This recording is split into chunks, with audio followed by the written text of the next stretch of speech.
salaamaaleykum Boubacar. waaleykum salaam. ñu ngi lay dalal fii ci émission en profondeur tey ñu ngi fas yéene waxtaanee lii di viabilité et compétitivité des collectivités territoriales au Sénégal donc ñu ngi lay dalal en tant que jàngalekat ñu ngi lay dalal aussi en tant que directeur ou COSDEV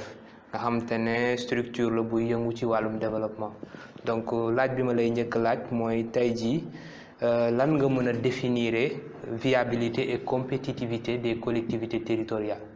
jërëjëf Malick ci dalal gi li ñu mën a définir comme compétitivité tàmbali ci boobu bala ñoo àgg ci viabilité mooy bu may joxe misaal dafay mel ni borom kër bu am ñaari soxna kujje la wujje la waaye wujje bu rafet la bu équilibré la compétitivité ku nekk rek soxna su nekk dana jéem kéem lu mu mën kéem lañ ko jox itam ci dépense ndax danañ ci wax maanaam li état transféré collectivité yi ku ne ci soxna yi dana jéem bégal borom këram lépp dans le respect de l'équilibre donc loolu mën nañ ko tuddee compétitivité maanaam ci wàllum gox-goxaat yi gox wu ne rek yoon may na la nga góorgóorlu ci koppar ba nga yore ci koppar ba la état di transféré ci compétence yi la état transféré ak ca askan ba ngay liggéeyal nga góorgóorlu ba beneen gox bu nekk ca wet ba wala bu ne feneen ci biir réew mi du la raw ndax état jox na la lu la mën a dimbali ba nga mën a suqaliku ba sa gox mën a naat ba sax mu gën a mën a naat yeneen yi loolu mooy compétitivité maanaam kujje bu positif la bu ñuy wax nag viabilité mooy loo xam ne dund na waaye njort nañ ne dundam war na mën a yàgg dafa mel ni xale bu juddu léegi bala ñoo naan baax na baaxul médecin yi danañ ko saytu xool bu yuuxul ñu yuuxuloo ko ba mu yuuxu jox ko yaayam mu nampal ko yooyu léeg-léeg nag ci droit dañuy wax ne que xale bu juddu léegi bu dundee ba ñu leer ko ne ay cëram ak léppam dikk na ba permettre na ko mu dund naan kooku c'est un enfant viable maanaam mën na dund lu bari alors ci wàllum nag viabilité territoriale maanaam gox-goxaat yi état dafa bëgg gox bu ne rek wala gox-goxaat bu ne rek ci lu ñu lay jox nga mën cee dund nga mën cee suqaliku dafay ànd ak compétitivité waaye compétitivité bu ñu waxoon sànq mooy kujje waaye bi yow kese la yow ak sa askan ne nooy def ba mën a satisfaire ses besoins wu askan ci wàllum compétence yu ñu la jox yëpp domaine social environnemental ak économique parce que ñett yooyu la kii wax acte 3 la décentralisation dafa ne gox-goxaat yi dañu am mission liggéeyal askan wi ci wàllum social ci wàllum économique ak ci wàllum environnement waaye économie bi moo ëmb lépp donc viabilité mooy ndax gox bi wala gox-goxaat gi ndax koomam may na ko mu dund lu yàgg code bi dem na ba ni gox bu toog ñeenti at yu tegaloo yoo xam ne budget maanaam kopparam ba mu yore équilibré wul yoon mën na ko beddi maanaam mën na ko sax génne ci décentralisation mën nañ ko supprimer wala ñu boole ko beneen gox ndax moom mënatul dem waaw ñàkk mën a dem mooy viabilité mooy nit ki day am kàttanu dem gox bi dafay am kàttanu économie bu ko mën a yóbbu. kon bu ma la déggee bu baax viabilité tey jii est-ce que dañuy natt viabilité wu benn gox pour mën koo def collectivité territoriale ou wala dañ koy def collectivité territoriale pare doog a natt est-ce que viable na wala dara. waaw loolu la dañ koy def collectivité ba pare xam nga yoon dafa ne loi dafa ne moom rek loi moo mën a créer gox maanaam moo ko mën a sàkk moo ko mën a rey itam maanaam moo ko mën a dindi ci architecture décentralisation bi waaye gox pour ñu wax ne viable na faaw ñu créer ko ba pare ñu jox ko moyen yi ko mën a permettre mu viable waaye nag lépp ci gestion la ak gis-gisu ka jiite gox ga bu dee ka jiite gox ba gis-gisam gàtt na loolu wala tële na foofu mënul am viabilité waaye nag ñu fàttali ne ci esprit wu ci philosophie wu développement local kay jiite gox bi wala gox-goxaat bi moom ak askanam mook population am ni mu dëkkal ci commune bi wala ci département bi ñoom ñoo war a ànd liggéey maanaam xëy na ci kanam danañ ci ñëw léeg-léeg li ngay gis mooy yenn maire yi du ñu ànd ak seen askan pour liggéey dañuy liggéey wala dañuy mel ni kuy liggéey te fekk liggéeyuñu te li yoon rafetlu li yoon santaane mooy askan wi ànd ak maire bi ànd ak askan wi ñu jëmale gox bi ci kanam. mais tey jii nan lañ mën a nattee ne gox viable na wala compétitif na est-ce que am na ay jumtukaay yu ñu mën a nattee loolu. yoon waxul lu leer ci jumtukaay yi waaye bu ñu xoolee suñu expérience su terrain da ngay gis ne gox bu viable mooy gox boo xam ne ren joxe exemple ren budget am toll na ci 150 millions. dëwën mu góorgóorlu ba mën a mobiliser 175 wala 180 wala 200 millions maanaam budget am di yokk ay investissement am di yokk ku ñu gis ay investissement am ne mi ngi yokk dañu jàpp ne kii viable na waaye pour nga xam ne compétitif na faaw nga teqale ko beneen gox bu nekk ca wet wa wala bu nekk feneen ndax li ma wax sànq rek mooy ñëwaat compétitivité ñaar ba ñett wala ñeent ñoo xam ne da nga leen di boole xool kan moo ci mën a raw moroomam waaye ci lu baax. ci liggéey voilà ñu analyser noonu lañ ko mën a def waaye lépp ci gis-gis bi. jongante bi nu muy demee. jongante bi dañuy xool ci compétence yi leen yoon jox yi leen état jox juróom-ñeent yi leen transféré ñu xool ku ne rek naka nga koy yoree naka nga mën a liggéeyee waaye nag li ci am solo mooy compétitivité bi wala jongante bi dem nañ ba may gox ànd ak gox. ñaar gox mën nañ ànd wala ñetti gox mën nañ ànd liggéey gën a xam nga compétition mën na nekk ci biir réew mi wala ci biti réew mi mën nga am tey commune bu Pikine Est commune bu am compétition commune bu baax bu dëgër ci exemple rek ñu mën ko teqale peut-être ville de Bamako wala Ouagadougou wala Bobo Dioulasso donc loolu la compétition bi bu ñu ko rek déggee ci biir réew mi waaye mën na nekk ci biti réew mi itam. léegi yow est-ce que mën nañ xam tey ci benn collectivité territoriale ci benn gox wala benn gox-goxaan ci biir Sénégal boo xamante ne mën nga ñu wax ne compétitive na wala viable na est-ce que am na. bu njëkk ba sous le maire Khalifa Sall xam nga dañoo ne lëkk loo ko bañ nangul kay noppam ni gudd na. sous le maire Khalifa Sall ndakaaru gis nañ ne soppeeku na ndakaaru demoon na bay lever ay fonds au plan international coow loolu sax amoon na fi diggante ministre Amadou Ba ak Khalifa Sall diggante Diène Farba Sarr ak Khalifa Ababacar Sall donc coow loolu amoon na fi mais ville de Dakar mën nañ jàpp ne collectivité la boo xam ne compétitif la mën nañ itam jàpp comme Sandiara lu bëri nit ñi duñ ci bàyyi xel waaye Sandiara gox buy dem ndànk-ndànk la maire ba fa ne mi ngi def liggéey bu am solo boo demoon tey ba foofu di nga gis ci terme investissement ci terme développement naka la gox bi di soppeekoo ndànk-ndànk Pikine gi ma dëkk nag gi ma bokk wax dëgg nit ki nag doo xarab fa nga bokk waaye yaakaar naa ni am na ay effort yu bare yu ñu war a mën a def ay effort yu bare yu ñu war a def. mais si kaw loolu sax est-ce que mën nañ xam ay collectivités territoriales yoo xamante ne xam nga leen te jàpp nga ne viableul wala compétitivul quoi. mën naa tàmbali ci Thiaroye sur Mer boo xoolee gox bu xaw a des ginnaaw la ci lu bare ci wàllu infrastructure waaye ci wàllu économie ci wàllu maanaam foofu dafa mel ni sport bee fa ëpp doole. te sport compétence transférée la waaye ci wàllum viabilité des na loolu te boo xoolee zone bu am potentialité la ndax géej gi mi ngi fa te it zone bu ñuy wax c'est une zone à fort impact migratoire ndax ñuy jël mbëkk ba bari nañ fa lool ña fa dem ak ña fa dee ak ña dem ak dikk bari nañ fa donc waa gox ba wala commune ba xëy na bu ma leen doon conseiller war naa leen mën a wax ne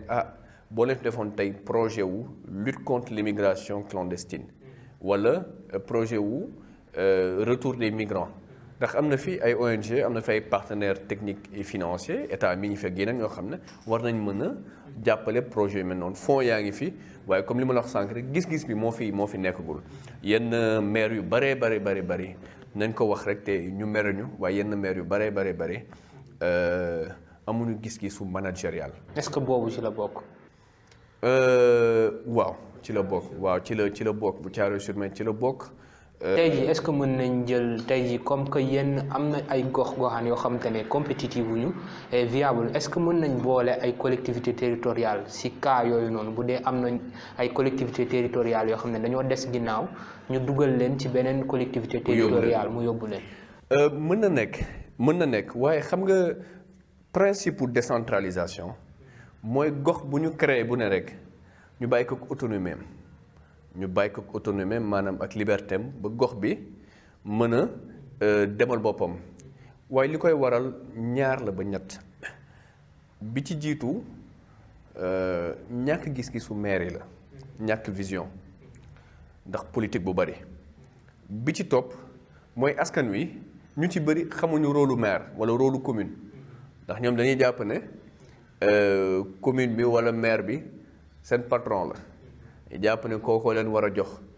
te askan bi moo fal ka mu fal kooku moo koy liggéeyal askan wi am na droit wu saytu la muy def askan wi am na droit wu jàppale ko ci nu muy am na droit wu sax ne ko na ngay doxalee du ni donc loolu yëpp dafay fekk ni itam askan wi xëy na ña leen waroon jàppale ci ñu gën a xam seen i àq ak yelleef defuñu ko waaye lu ñu war a mën a def la xam nga décentralisation mi ngi fi principe baa ngi fi xaalis baa ngi fi mi ngi tourné waaye askan wi lañ war a gën a mën a dimbali ñaax leen ñu gën a xam seen àq ak yelleef ci communes yi ak ci département yi surtout ci communes yi war nañ mën a jàppale askan wi bu baax a baax. tey maire yooyu parce que yaa ngi wax léegi seen rôle mais seen rôle est-ce que mën nga ñu tënkal rôle maire ci biir commune am lan la war a nekk. rôle maire article 3 bu acte 3 de la décentralisation moo ko wax mu ne collectivités territoriales yi seen mission mooy ñu defar concevoir ay programme ba pare concevoir pare mettre ko en œuvre ay programme de développement social environnemental et économique ñett axe yooyu la waaye boo seetloo tuuti rek ci réew mi ak ci biir réew mi Ndakaaru ak ci biir réew boo seetloo tuuti rek yenn collectivités yi ñu ci bëri seen maire social la ñuy def umpalewu la nekk léegi maire yu bëree bëri nu ñuy nattee ni liggéey nañ mooy maire bi day ñëw ngénte day ñëw dëj maire bi wamee ordonnance mu jox la waaye maire bi salaire am mayu ko ñoom maire yi xam nañ li may wax maire yu ci bëri ci réew mi lu ñuy fayee ko weer matul 400 000 ñu ci bëri 300 000 ba 350 000 la ñuy am waaw ñoom ñu ngi koy am waaye tey xëy na danaa fi wax loo xam ne bu ma génnee maire dana ma mbéj waaye ñu ci bëri ci seen budget dafa am rubrique bu ñu wax secours aux indigents ndax dama ko dund xam ñeneen ñu ko dund da ngay liggéeyal maire comme consultant mu war la fay du am ligne budgétaire mu jëlee ko ci secours aux indigents jox la te secours aux indigents mooy ki nga xam ne yàlla dafa àtte mu néew doole ñu war ko dimbali donc foofu dañ koy gonfler itam budget fonctionnement wu mairie bi cabinet bi yooyu da leen di permettre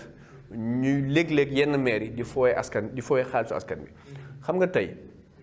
xëy na ñun ñu ñuy dégg mooy ministre rek DG yi naan diw détourné rek mais bu ñu saytoon bu baax nu def ak Khalifa Sall bu ñu ko defoon nag yeneen maire yi kon tey wax dëgg xëy na 2 ba 3 maire rek a fiy des wala ñooy 7 waaw waaye ñu ci bëri ci ñoom ñoo raw ñi ngay dégg ci télé bi moo tax boo xoolee depuis 3 ans 4 ans yenn partenaires au développement yi ñu woy les PTF les partenaires techniques et financiers mooy yenn coopération allemande coopération belge italienne et cetera ñu ci bëri jëlatuñu koppar jox ko maire yi dañuy parce que daa am koppar fu mu doon jaar da nga ko daan jox nit moom fu mu ko jaarale waaye lu ci bëri léegi luy am mooy accompagnement technique bee ci ëpp nga gis ONG bu ñëw ci gox yor kopparam ak lépp mais dañ naan léegi ana groupement yi ñu former leen ana projet yi ñu financer leen te buñ koy financer itam dañ koy jaaral ci yoon da ngay am sa projet nga soxla ay moto pompe ak wala soxla ay moulin dañuy dem jëndi ñoom ñooy jënd ak lépp donc day am traçabilité parce que dañoo dem ba xam ne xaalis bi boo ko joxee ñi jiite gox ba léeg-léeg ñu def ko seen poche bu ñu ñibbee ut ci ginaar. est-ce que loolu de moom lu yéeme la waaye tey jii bu ñuy dellu ci collectivité territoriales yi est-ce que mën nañ xam nan la ñuy rendre nan la ñuy defee ba benn collectivité territoriale mu nekk lu attractive. waaw yaa ngi may dugal nag ci sama liggéey dëggantaan waaye du ma la fayoo ko alors da ngay gox bu ne rek dafa am lu ñuy wax particularité am boo xoolee say juróomi baaraam yemuñu ci sa loxo baaraam bu ne rek am na lu muy njariñ baaraam bi joxoñ mooy bii booy julli boobu ngay teg ak bii mënoo koo joxoñ ak et cetera maanaam lu nekk rek am na lu muy njariñ boo duggee ci commune pour nga mën koo pour mën a liggéey ak ña fa ne pour mu suqali ko da ngay xool d'abord ci da nga koy def ni marché économie day wax da ngay segmenter marché bi da ngay xool en terme de mobilité joxe benn gox rek exemple nga ñëw Pikine Est nga ne da nga bëgg a jàppale waa Pikine Est pour mu suqali ko ñu ne est-ce que booy def étude bi da ngay xool ndax accessible na est-ce que tali yi baax na mooy xool mobilité bi est-ce que am na transport bu normal boo fa jógee nga xool en terme économique lan la gox bi am lu mën a indil commune bi xaalis waaye lu mën a attirer ñeneen ndax booy def ni mel da ngay def lu ñuy wax stratégie de marketing territorial maanaam da ngay jaay gox bi dafa mel ni tey soxna yi léeg-léeg bu ñuy génn soxna yi amagul borom kër léeg-léeg bu ñuy génn dañuy defaru kii day defaru kële defaru pour rek bu ñu rombee benn Malick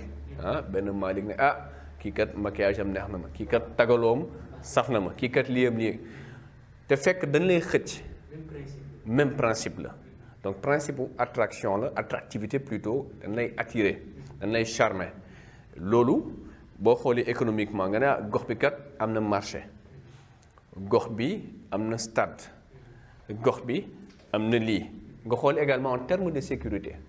parce que kuy investir fenn da ngeen man fi ma fi defee banque par exemple wala ma fi defee sama structure est-ce que dana am sécurité est-ce que samay clients danañ ma ñëw et cetera nga étudier loolu yëpp xool offre territoriale bi lan la gox bi am lu spécifique tey boo demee Gorée wuute nag Pikine Est Gorée du mu la mën a jox Pikine mënu la kaa jox boo demee tey ba Ndar du mu la mën a jox beneen gox itam mënu la ko jox et cetera et cetera donc da ngay basé wu ci potentialité locale yi xool culturellement également lu fa nekk animation culturelle bi xool ressources humaines ya fa nekk main d'œuvre bi ndax tey boo ñëwoon yow tey di investir Pikine Nord da ngay ne man bëgg naa fa def usine par exemple wala bëgg naa fa def benn entreprise de construction wala entreprise de pavage wala lii ak lii wala entreprise de recyclage de déchets est-ce que dana jar may jëli ay jeunes yu jóge ba Thiès parce que boo nee jël ay nit yu jóge ba Thiès sa main d'œuvre day yokk xaalis bi day yokk transport bi coût bi te nga fekk jënd ca gox ba nga jox leen liggéey bi da ngay créer emploi donc loolu yëpp ñun dañ koy saytu pour xool naka la ñu war a mën a liggéey ak gox bi pour que gox bi am ay investisseurs ñaari xeetu investisseurs les investisseurs locaux les investisseurs internationaux. waaw loolu dafa yaakaar naa ne lu laaj ay données statistiques yu bëri. waaw Malick da ngay wàcc ci terrain bi ndax booy defar offre bi dafa war a réel maanaam doo tëju sa bureau clim bi du la ëpp ngay bind rek dugg ci internet bi déedéet da ngay wàcc ci terrain bi xool la fa nekk waxtaan ak porteur de voix waxtaan ak ñëpp mais da ngay def échantillonnage xool ña nga xam ne ñoo gën a représentatif nga waxtaan ak ñoom nga jël données yi. liggéey la boo jëlee données yi nga collecté leen analyser leen boo leen analyser itam boo leen di restituer maanaam bala moo définitif da ngay toogaat ak ñooñu ña nga gisoon ak ñëpp nga leen def naa fi nangami fan nangami weer lii ak lii laa waxante ak yéen da nga gis ku la ne yow bi ma lay wax lii kat xëy na du nii nga ko déggee wala du nii laa ko wax ne et cetera ba nga corriger loolu yëpp mooy approche participative. ba pare nag bu doog ko jébbal autorité ndax maire bi mooy autorité bi moom mooy décider loolu waaye moom moo war a am volonté wu maire bi mooy am volonté wu suqali goxam su boobaa nag day woo ña ko mën a def mu ànd ak ñooñu ñu liggéey te tey liggéey bi gën na neex ndax dañoo toll ci technologie de l'information et de la communication waaye defal taxaw seetlu rek collectivité yu ci bëri amuñu site web de laa la wax waaw ñu ci bëri amuñu site web ñu ci bëri sax seen page Facebook bopp la ñuy defee seen propagande. mais tey jii loolu nag nan nga koy gisee. waaw tardement rek xam nga wax naa la ko sànq tey boo bëggee collectivité bu compétitive faaw nga adapté aux réalités ndax tey di nga gis investisseur bu nekk Paris wala bu nekk Canada wala bu nekk Maroc wala bu nekk Nigéria bëgg ñëw investir fenn mais bala moo dagg billet d'avion ñëw dana dugg ci net bi xool dana ne ñun sax faf ñun suñu cabinet conseil fan yi ci liggéey boobu lañ nekk ñu ngi xool naka la ñuy jëlee maire yi xool jël seen i données ak lépp boole ko ci benn plateforme pour mën a attirer investisseurs yi ñu ngi ciy liggéey bu baax a baax xam naa fan yi danañ ko gën a yaatal waaye ñu ngi ciy liggéey bu baax a baax ndax dañoo jàpp ne tey nit war na mën a toog ak téléphone am dugg ne mairie Pikine Nord tat ñu mën la opportunité d'investissement yi fi nekk dan Pikine Nord fii la situé wu def une cartographie Pikine Nord budget bi la am Pikine Nord lii ak lii loolu yow mi dalay jox une idée de Pikine Nord lan la mais loolu tey pour nga am ko dana jafe torop mënoo ko sax am te tey budget bi dafa war a accessible décision délibération yi mairie di jël boo demee ci mairie yi dañ koy taf waaye xam nga ñëpp amuñu jotu di dugg ci mairie di lire délibération waaye boo ko defoon ci internet bi mu accessible te tey daanaka ñëpp yore connexion tey ba ci gox yi nit ñi mën na liggéey ak opérateur téléphone yi mairie yi mën na liggéey ak ñoom de sorte que gox bu ne rek dana am ay point wifi da nga dugg gox boo xam ne dana am 21 quartiers nga xool naka nga mën a amee peut-être 10 points wifi mooy la moitié nit ñi mën a am accès à l'internet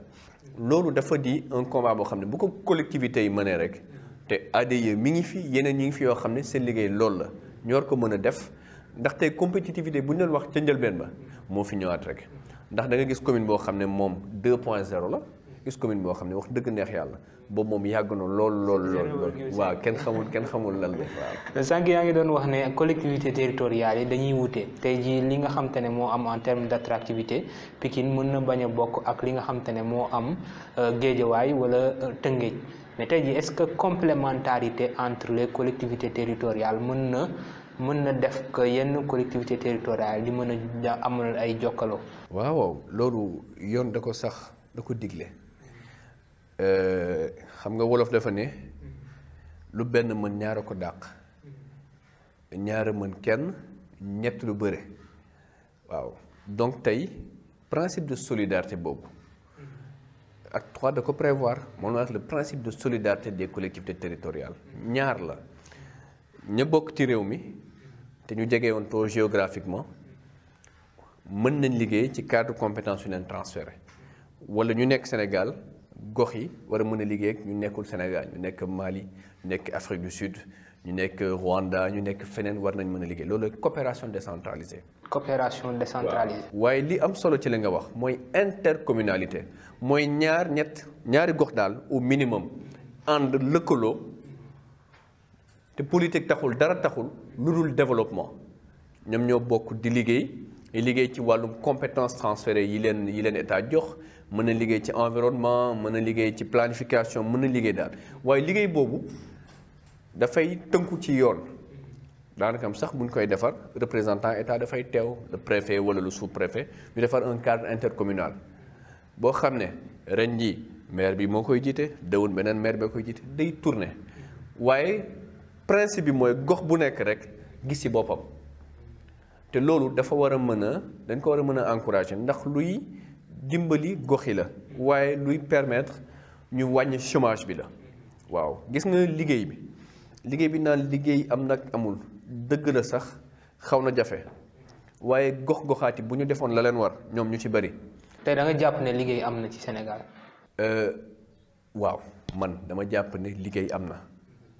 waaye. mais kon lu lan moo tax tey jii nii dëkk yu bari.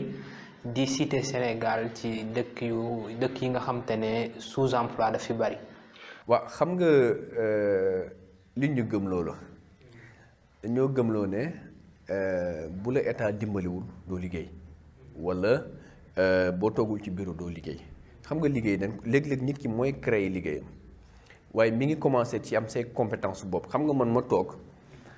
jànguma maanaam jànguma tubaab wala jànguma alxuraan jànguma dara daal man fa ma toog fi ma toog laa toog mën a diw jox ma liggéey amul ci réew mi waaye liggéey dañ koy wut métier dañ koy jàng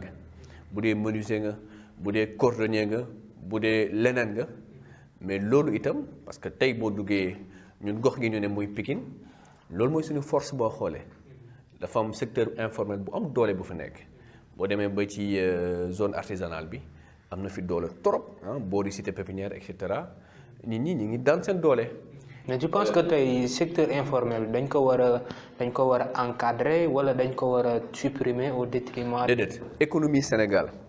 90% maanaam téeméer boo jël rek juróom-ñeent fukk yooyu yëpp secteur informel ñoo ko yore ci réew mi loolu dafa am indicateur la dafay wone ne 1960 ba léegi li état waroon def defagu ko. wala état dafa lajj ci lu bari boo xoolee ministère yaa ngi fi am na sax ministère bu Macky Sall créé yàggul mooy ministère de l'artisanat et du secteur informel donc gën na ko xëy na ci gis-gisam da ko gën a jox gëdd ministère du commerce et des PME mi ngi fi et cetera waaye ba tey rek xam nga ñu ci bëri parce que secteur informel bi dafay tax état souvent di perte ay impôts yu ma doon récupérer lu bare mais dafay fekk ne itam nit ñi expliqué wuñ leen sensu impôt nga xam ne cotisation la contribution la donc dafa am lu bare loo xam ne des na war nañ ko mën a liggéey parce que ba ci collectivité seen impôts yi dafay faible lu bare donc secteur informel bi jàppale leen du rek jox leen ay financement waaye ña am métier ñu renforcer leen seen capacité te surtout ñu jàppale leen ba ñu accéder à la technologie gis nga tey fii ak fukki at wala ñaar fukki at métier yu bëri dana réer wala dana disparaître carrément mécanicien bi sëgg oto di dóor et cetera loolu xewwi na feneen waaye xeweegul fi waaye dana fi xewee ndax léegi lu ci bëri da oto yu ci bëri léegi électronique la am na hybride yi sax dañuy ñëw indi sa oto nit ki def appareil diagnostic branché ko ñu wax ko panne bi fan la ci saa si donc yooyu ñi ngi yenn réew yi ñi ngi ciy liggéey te oto yooyu ñi ngi ñëw fii donc métier yooyu dañ leen war a adapté. avec la course du temps da ngay nekk en retard carrément parce que fi kenn di defar benn dàll ci 2 heures de temps am na ku fay defar téeméeri dàll ci même 2 heures de temps wala lu ko ëpp tey jii politique de développement yi am ci collectivité territoriales yi est-ce que méngoo na ak aada ak cosaanu yenn gox yi est-ce que dina méngoo du lépp xam nga gox bu ne rek collectivité bu ne dafa am compétence mooy wax planification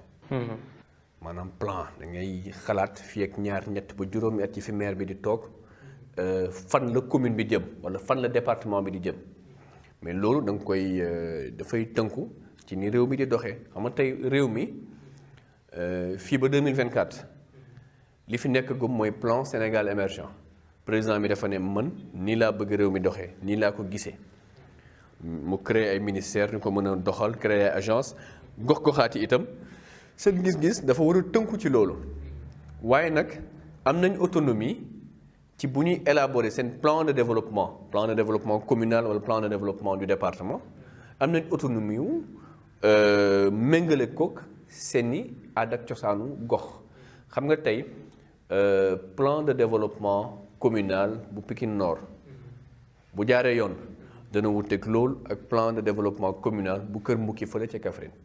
waaw waaye bu fekkee ne méngoon na rek kon problème ba tey jii nii est-ce que tey li ñuy wax objectif viabilité et compétitivité des collectivités territoriales ci Sénégal bi ñuy wax ci acte 3 de la décentralisation selon yow est-ce que tey atteindre nañ ko. atteindre nañ ko. est-ce que horizon 2022 la woon. 2022 dana jafe ndax xam nga fu mu nekk nii mandat maire yi jeex na depuis 2019. président yokk ci at ministre di yokk at est-ce que ren élection dana am du am moom rek a xam. mais est-ce que élection dina am. laaj ko Macky Sall moom rek a ko xam donc lii dafay wane ne réew mi am na lu bari lu fi des ndax xamaguñu ndax élection dana am du am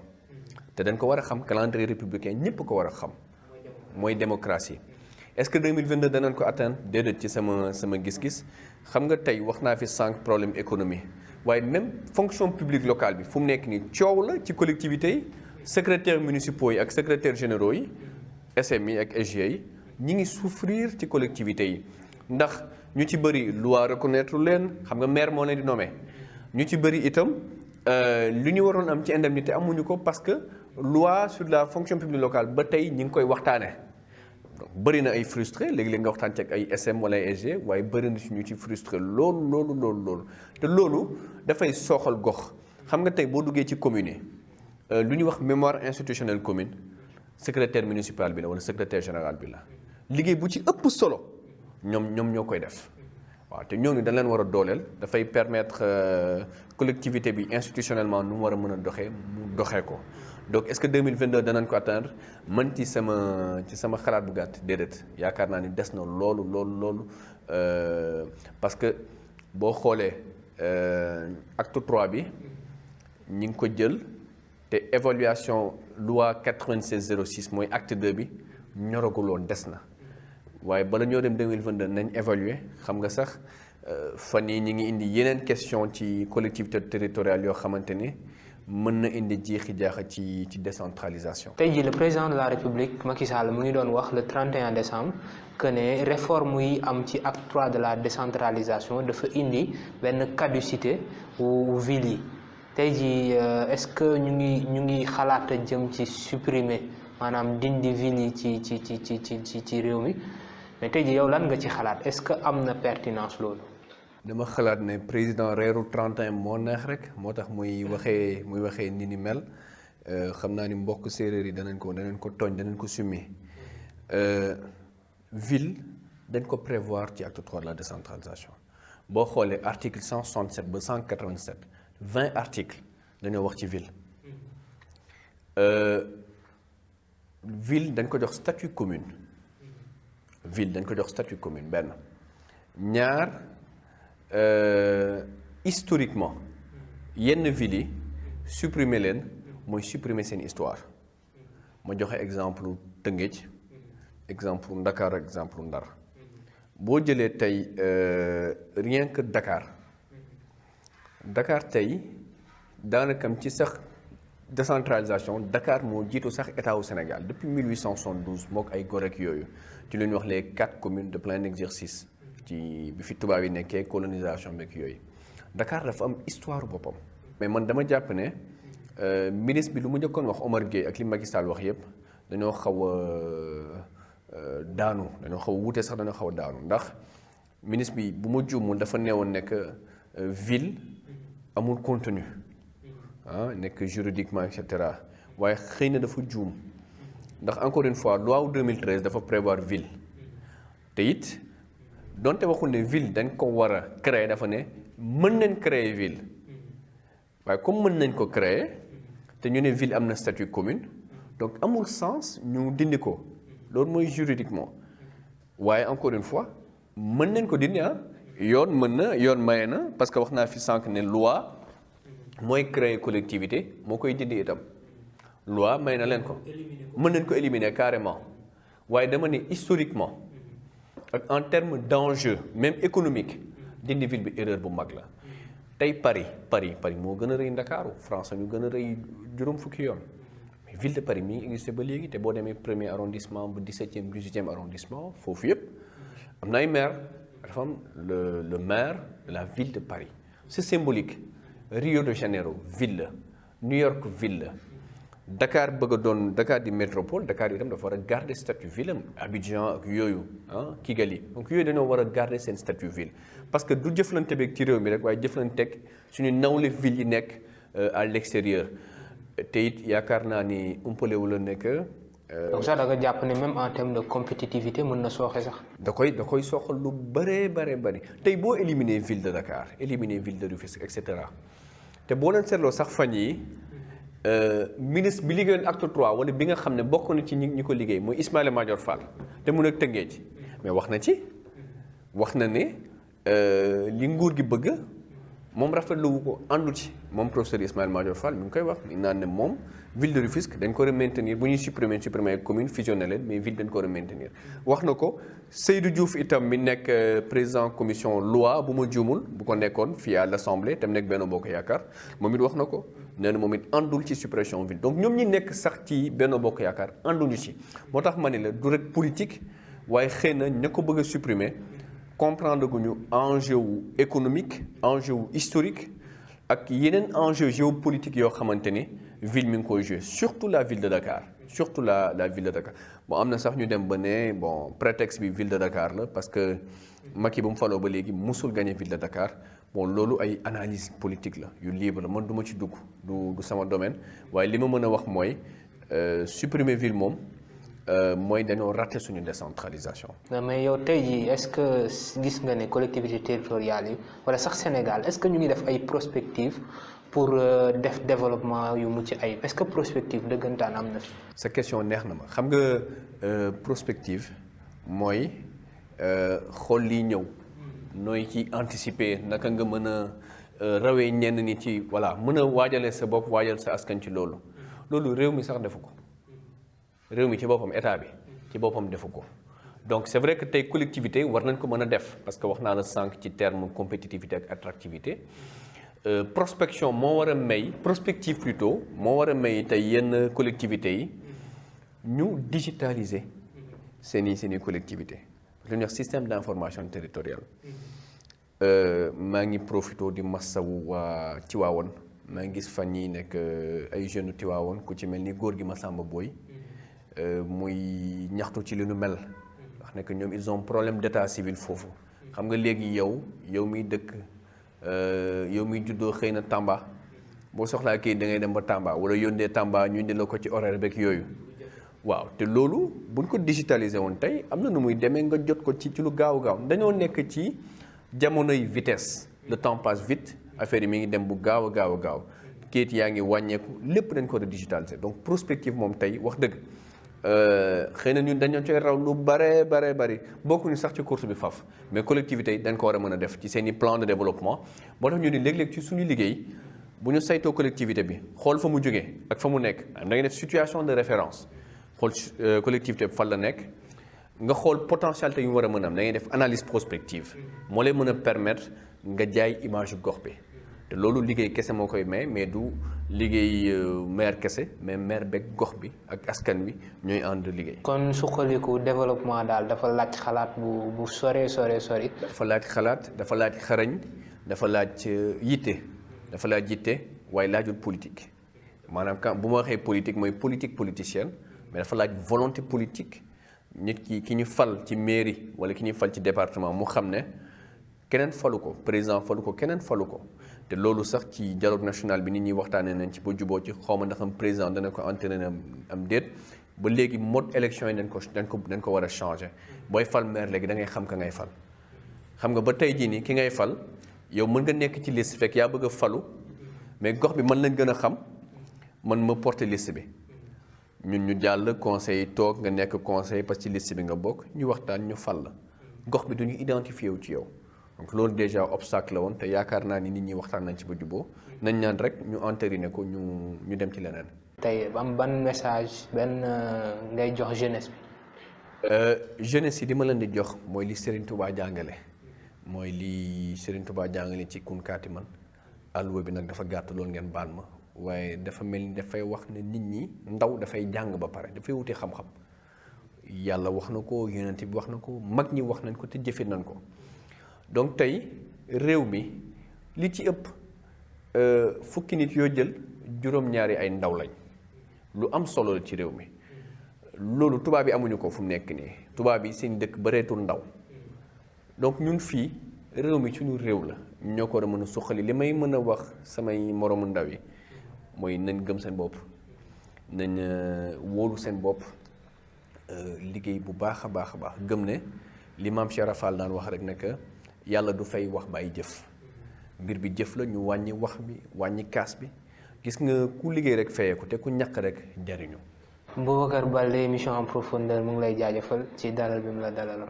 jërëjëf Hadj Malick merci beaucoup. Bye.